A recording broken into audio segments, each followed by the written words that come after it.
ICC Leadership Weekend Hearings. And because it's ICC, we're going to sell you some merch. Look how nice you would look. Actually, leadership was great. We talked a lot, we listened a lot of panels, a lot of discussion for code and problem resolution. Well, maybe it wasn't that exciting. This guy behind me, he fell asleep. But here's the deal.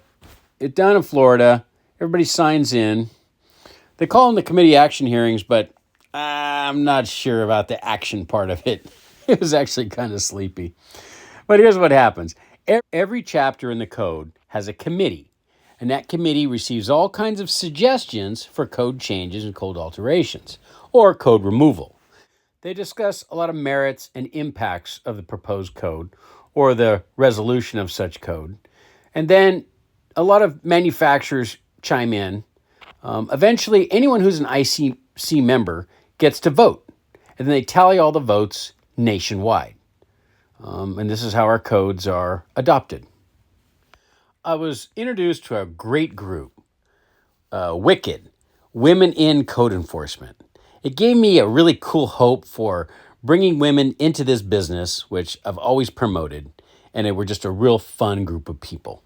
I left Orlando and went to Daytona Beach to visit a friend of mine who just retired, whose idea was to sell snow cones out of a fire truck on the beach. Great retirement plan. At Daytona, you can always drive your car onto the beach. In fact, historically, that's where the Daytona Raceway was, and it went in a circle around the beach. Then I took off to the new Daytona Raceway. They had a great museum, anything from the 1920s up till now, and they had race cars everywhere, and I really like race cars. They had Chris Bell's number 20 DeWalt car. They had the Independence Toyota Camry. They had Chuck Hanover's Thunderboat. I saw this boat race at Lake Washington back in the 80s.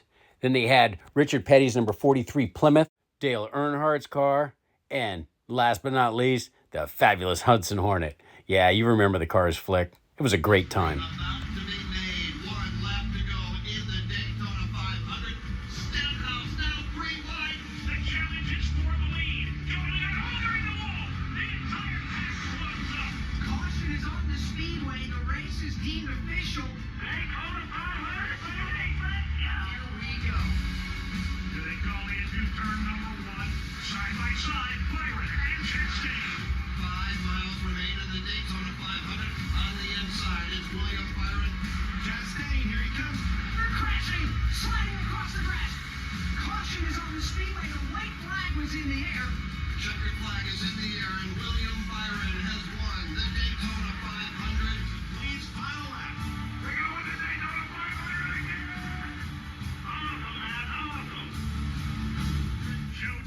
Daytona now, all the marbles on the table. It's Logano, Keselowski, McDowell in tow.